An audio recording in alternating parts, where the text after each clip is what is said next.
Anybody can participate in physical therapy, outpatient physical therapy, or outpatient occupational therapy. You can go to your doctor and just make a recommendation. Hey, I'm looking for just some overall strengthening, some fall prevention tips. Could you recommend that I go to an outpatient clinic? And the doctor could easily write you a script for that. You can go, they can do fall prevention on how to help you get up and down off the floor. Like she was saying, so those recommendations that she was making was very, pretty much exactly what we teach and everything, as well as overall strengthening. The gait and balance assessments, the physical therapist can do that as well, okay? So some things, so say you do fall and you have to, any type of fall, I would recommend that you do seek some type of medical attention, because you never know what could happen. If the risk that you would hit your head, yes, you may feel fine now, but a couple hours down the road, you don't feel fine. So anybody that has a fall, I would highly recommend that you would seek some type of medical attention, okay? Also, before you do get up, make sure that there's no numbness, no tingling. Make sure that there's no vision issues. Make sure that, you're able to smile. Make sure that you're able to move, yourself and stuff. Also check for bleeding, if you see any bleeding before you get up. Then, like she said, crawl to a chair surface and then get up. Once you get up to that chair surface, sit there for a couple more minutes, kind of get your bearings, and then go on the way. Make sure you call someone to at least have you assessed out, okay? So you fall, you go to, say you do break something, and then you come to a skilled nursing facility. One thing to expect, you would be head-to-toe assessment from a nurse at the facility. They'll do a head-to-toe assessment, make sure that there are any issues that they have to address, and then within 24 to 48 hours, you will be assessed by a physical, occupational, and a speech therapist. I know in my facility, I have all three disciplines assessed just to make sure that there are no issues to be further on down the road, okay? Then they will develop what we call a plan of care, and they'll establish goals that are individually set for your needs. If you have, you fall, break an ankle, then they'll assess that and they'll make their plan of care for you to follow. They'll give you exercises, we'll work on walking, we'll work on transfers, we'll also work, and that's the physical therapy side. From the occupational therapy side, we'll work on your upper body. So just kind of to backtrack, just the way that I always tell everybody, physical therapy works from the waist down, occupational therapy from the waist up, speech therapy from the neck up. Just a quick way to remember, okay? Occupational physical therapy works with walking, transfers, stairs, bed mobility, overall strengthening of your legs. Occupational therapy works with your activities of daily living. So your bathing, your dressing, your toileting, your upper body strength. Speech therapy works with swallowing and cognition. Some people may say, well, I just fell. Why would I need, speech therapy? It may have done something that, you hit something with your head, and now your memory is just not exactly there. So speech therapy will kind of help to come up with some strategies to help you to come up with that, okay? So we'll do your assessment, we'll develop a plan, and it's kind of based off of how well you progress throughout that plan. I wish I had a crystal ball, because everyone's like, well, how long am I gonna be in here? No one likes to be in a skilled nursing, or no one likes to be in a medical facility. But it's all based off of how well you progress through and the seriousness of why you're admitted. Most people with a fall and injury, the doctor will make you non-weight bearing because the bone needs to heal. So that's going to take a little bit of time. Some people, if you have an ankle fracture, they'll put you in a special walking boot. That kind of all depends on the length of stay and everything. One thing that we will do throughout that is make sure that we're adjusting our plan of care. So as you progress, we will update your goals. We'll update your plan of care. So we'll get you to a point to where you can go home safely, and then what happens is the home health therapist will come in. So home health therapy, after you go from a skilled nursing, they'll come into your home, they'll do therapy usually about 3 times a week. and they'll come into your home, and they'll do a complete home modification. We're not gonna tear out walls, we're not gonna do anything like that, but we're gonna make recommendations. Hey, you have a lot of throw rugs, that is the one tripping hazard.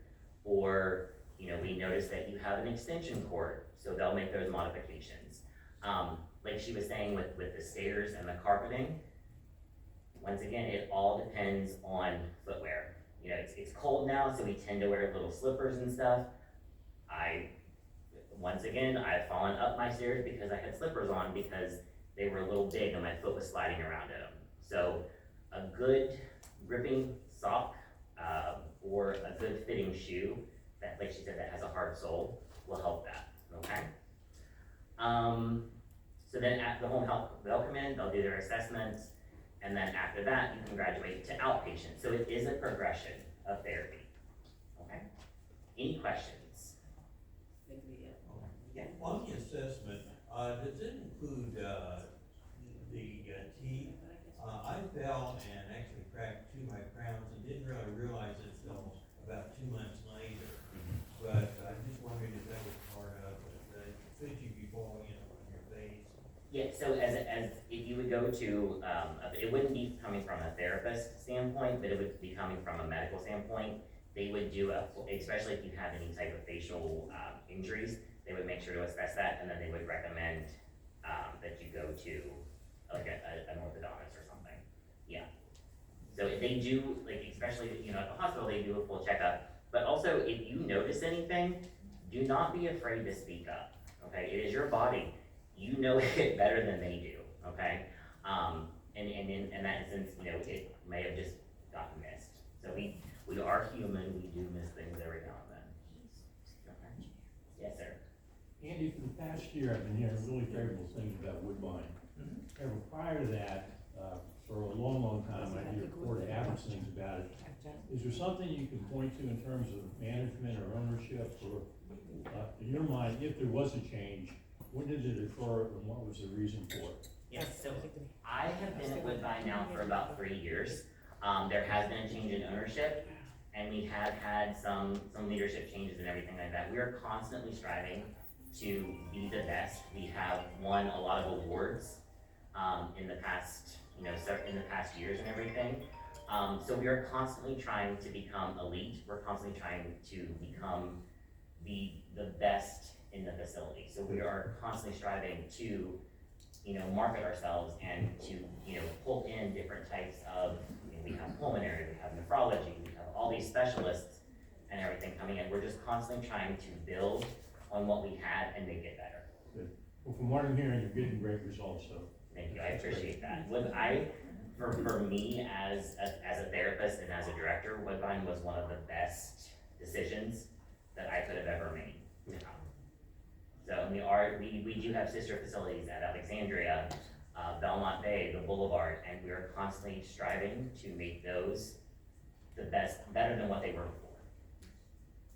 Yes. What would happen if somebody's on Medicare and they're not in the hospital for 3 days before they have to go and get rehab? What resources are there if people can't afford the out-of-pocket? So there are certain programs that we do offer. There is what we call an urgent SNF, to where you do pay upfront for a certain amount of days, and then you can come in. So there are ways that we can work around that. We can also look at a secondary insurance. So if you have Medicare Part B, or you have Medicaid, or something like that, there are those different avenues, and we can put you in touch with the business office at the facility, and they can literally walk you through everything. It could be the point of, transferring the insurances from Medicare A to a commercial insurance, those kinds of things. We can definitely work with you on that. I also heard that long-term insurance takes some, Yes, long-term insurance will help that, and once again, once you come into the facility, they'll verify all of your benefits, and then they'll let you know what exactly you can use and how to utilize that. And sometimes too, sometimes the therapy is covered under a different section versus your physical stay in the building. So if you, do have Medicare Part B, your therapy services can be covered under Medicare Part B, so it would be considered like an outpatient. So if you would go to, an outpatient physical therapy center, they would bill your Medicare Part B, which is what we could also do if you didn't have that benefit. So there are ways, like I said, of working around that, but our business offices definitely can help you with that. Yes? Can you address questions about medication? I'm not a doctor, but I can kind of touch base. We need to make sure that, medication is administered correctly, following the recommendations.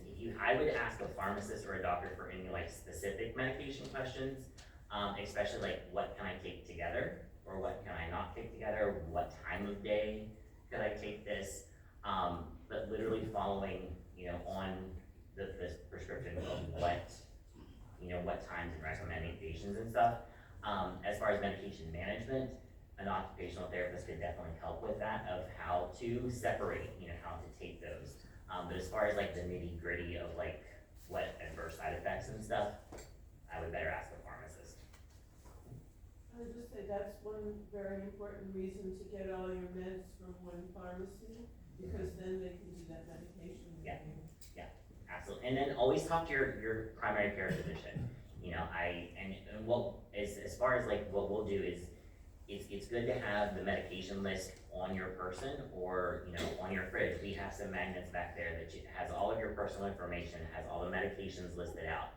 Keep that in a place to where if something were to happen, that the paramedics could grab that envelope and take them with you, so that way they know exactly what medications you're taking. So when you get to the hospital, it's not, crazy to trying to figure it out. And then once you get discharged from the hospital and you come to a SNF, that paperwork comes with us. So they will do the medication management review, and then it's just, like I said, as a progression. Every time you take that with you, it will go with you.